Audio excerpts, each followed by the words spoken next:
for the last 8 or 9 years, Jeremy and I have been successful, I think every year but 1 year between the opening day and the second day after opening for moose. So, if I was a betting man, I'd say today we have pretty good odds, but we'll see. The trail cams have been telling a different story this year, so what else does 2020 have in store for us? It's definitely weird because, I mean, usually on the trail cams I have 2 to 3 different bulls for sure on the cams, but then like this year I had none, not a single one. I've had lots of cows and calves, but no bulls. So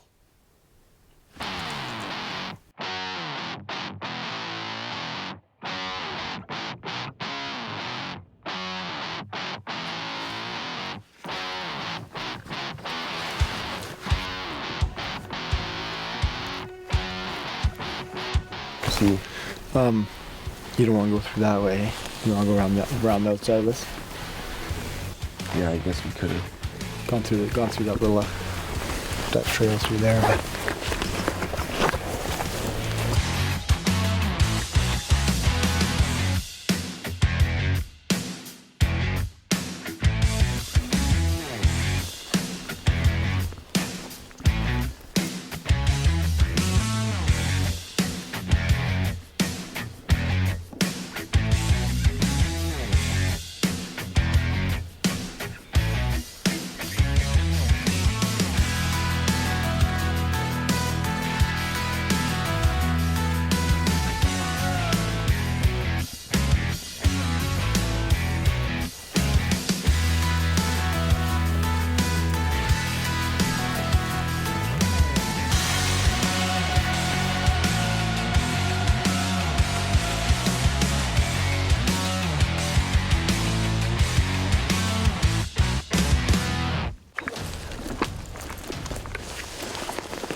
But stay here. yeah, Me and Jesse are gonna move around. yeah, Maybe he pushes this way. yeah. Shoot him. Okay. We're gonna come up over that hill. So if he's right there, be ready, because it's gonna happen fast.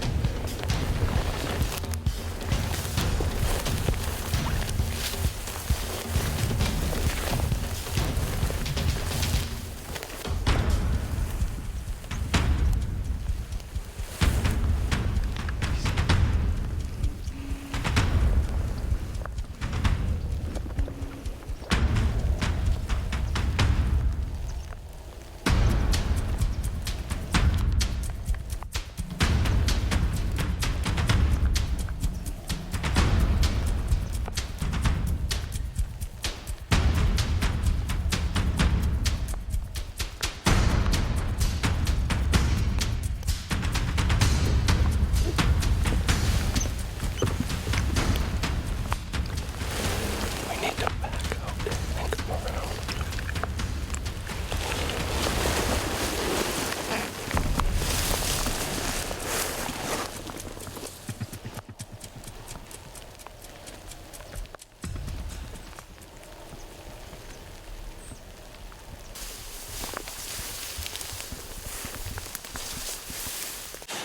He's in a swamp.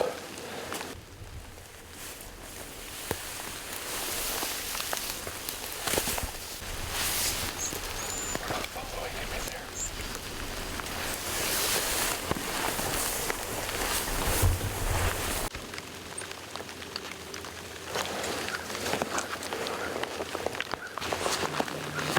I think what we're gonna do is we're gonna back out.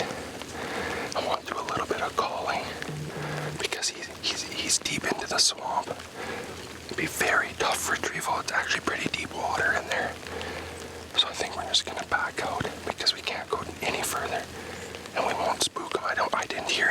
flashing, so I don't think we spooked them, but I think if we back out, we can just sit and wait for a little bit here.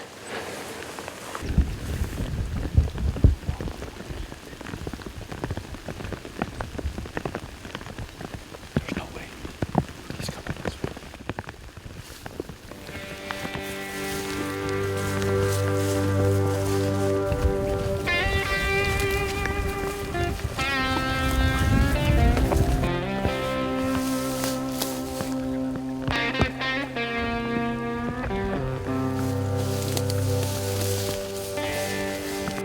Okay. Oh, well, that kind of wraps the morning up, I think. The weather turned a bit sour on us, and we lost sight of the moose, but yeah, you kind of, one makes you think if you made the right decision when you split off, just in case they push one way or the other, but definitely I think in this case we probably made the wrong one. I think if Jeremy would have stalked with us, he probably would have had a shot with the rifle, so oh well, can't change it now, but at least we know he's in there still somewhere. He didn't spook very hard, otherwise I think we would have seen him run other direction had we spooked him. So Jeremy and I went out that evening in search of the bull. Unfortunately, we were unsuccessful, so this week we're headed out again in search of a bull moose. We've had a few bull encounters, just haven't quite closed the deal, so we're hoping to tag out soon. Alright, so we're just headed out to Jeremy's place and pick him up and head out here, so hopefully we can make something happen tonight. We've just been getting a lot of like bull encounters, but we just haven't been able to get, you know, a clean shot off. The other morning I came up on a bull, and it was crazy because I literally was about to pull the trigger and a cow walks out right in front of him and right in between us, and we just sat there, and they didn't win me, but they were kind of looking in my direction, then they moved off into the bush. So it was, what else can you do, right? Like, it's just one of those things that's why it's called hunting. So we'll see what we can make happen tonight, but this weekend we're make a pretty good push. So it'll be mornings and evenings unless we get on something. It's still pretty hot during the day, so unless we actually see them go bed down, it will be pretty difficult to get anything during the day. And you know, it's not rut right now, so we'll kind of see what we can make happen. Calling doesn't do very much right now, so yeah, I'll just take a nice drive, go pick up Jeremy, and find a good glassing spot.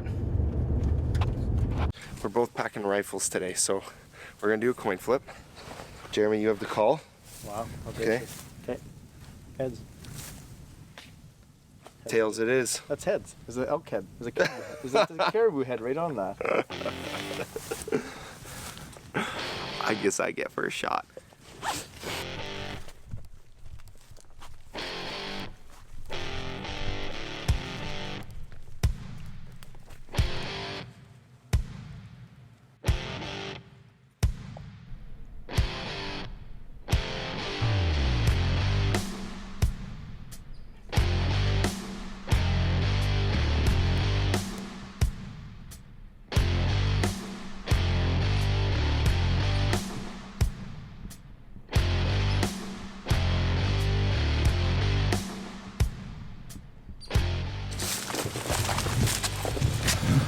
So we're just setting up a trail cam here. We've got a bit of an intersection, so we're just gonna set it up so we can get a big view of the point of view.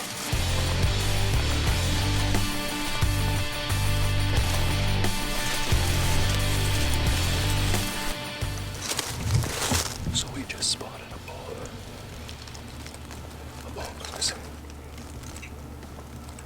It looked like a spike fork, it looked legal, but we can't confirm.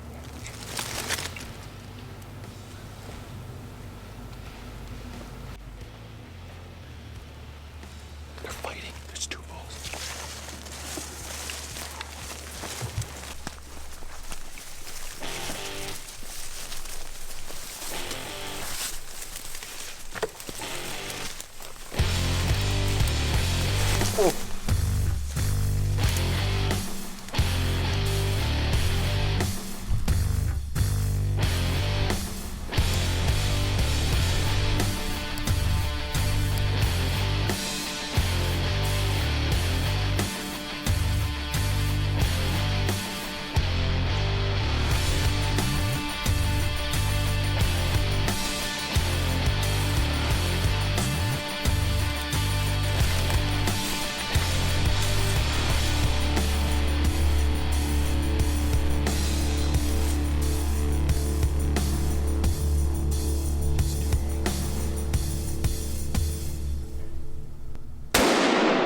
That feels like a monkey off my back.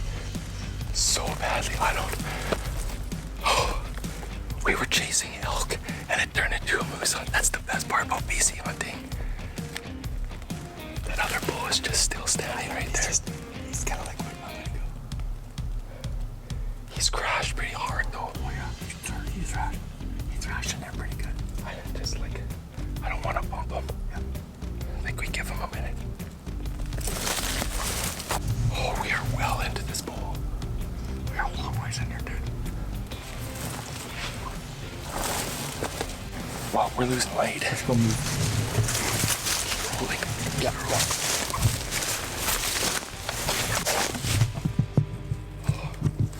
Thank you, Jesus. Oh. Just hunked it up against a tree and everything. What do you think, Jeremy? Are you pumped, bud? Let's get to work. Let's get. The work has begun. He was. Oh yeah, I hammered him. Cause he was just up here, and then he come down, and then he crashed. Oh yeah, he's fun. He did the hard. You know, he's not terribly small. Look at his shoulders. I think I hit him good. Oh yeah. I smoked him. There was some Hornady ELDX, baby. for the win. For the win. Savage 270. Okay, let's get the tripod up and let's get to work. Yeah. All right, well, before we get back to the episode, as you just saw before the commercial, we got our moose down. So today I'm here with Jesse with JD Knives, and we're gonna talk a little bit about his knife making process. And now, as all of you hunters know, having quality field tools is absolutely essential. So thanks for being here, Jesse. Thank you. And why don't we just go into a little bit of the phases of your knife making process? Sure, so we have here set up a bit of a timeline of kind of where our knives start from forged block to forged shape to a planar surface. That's where we can actually go in and blue out our lines and create our profiles for grinding, and then we can actually go ahead and grind them in. After grinding in, we start fitting our guards and bolsters, where we would put handle scales on there. I just kind of picked these out of a vast array we have here. We fit those, and then finally we shape everything. Everything is finished by hand, and we end up with a finished knife. So Mike has so graciously volunteered his knife for the finished product. All right, well, I'd just like to thank Jesse again for being on the show here today and just kind of taking us through his process. Now we're going to get back to the episode. Get in here, Jeremy. All right, so we've got Pursue the Hunt tagged out here on a beauty bull moose. A nice immature spike fork here. And yeah, our original intention was coming in here for elk this evening, and we seen a cow and a calf elk, and then we come up on these two bulls and they were fighting for an hour, it felt like, until he finally separated enough to give us a shot. So we got a ways to pack out, so we got to get to work. But thanks, Jer. Gotcha. All right, let's get to work and cape them out.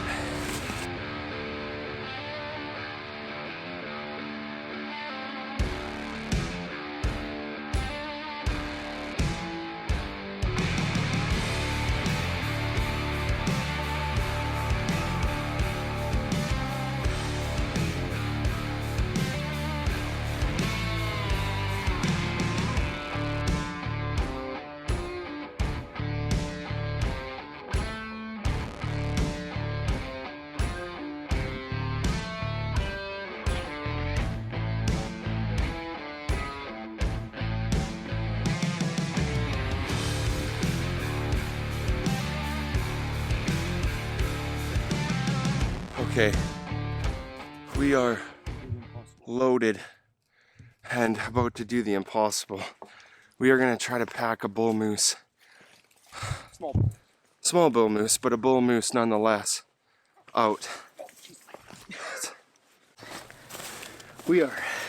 Light coming in and heavy coming out. We're gonna be exceeding expectations here. Yep. We're doing this.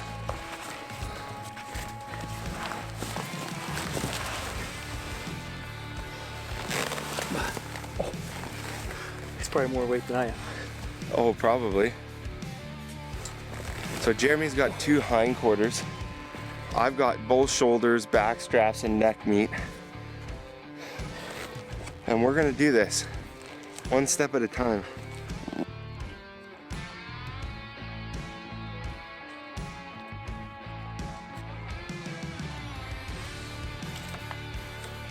I have momentum going uphill.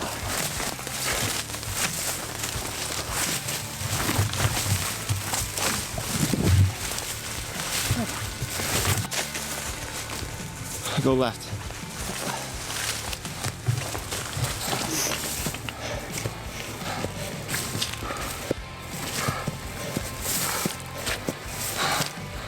Oh, this is.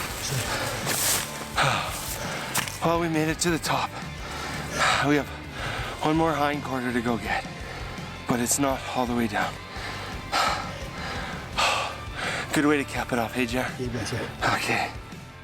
Jeremy's just texting the wife. We have made it safely out of the bowl, and it is 11:35 p.m. and I think, what time did we shoot the moose? Just before or just after 6? No, it was 6:30. Yeah, 6:30. Well, that was a haul.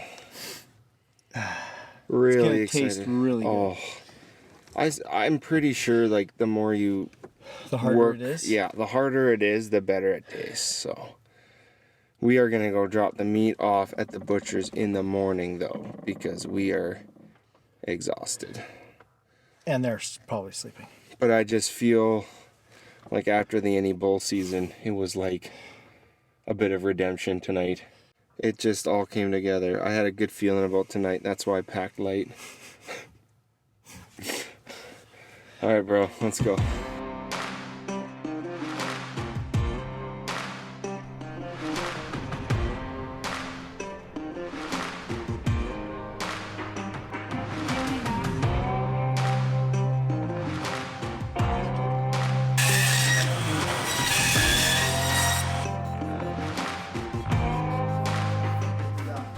So we're dropping the moose off here at Peace Vale Meat Shop, and yeah, super excited to have local businesses like this around this area so that we can get our game meat properly processed. So thanks, Pam, for taking the meat in.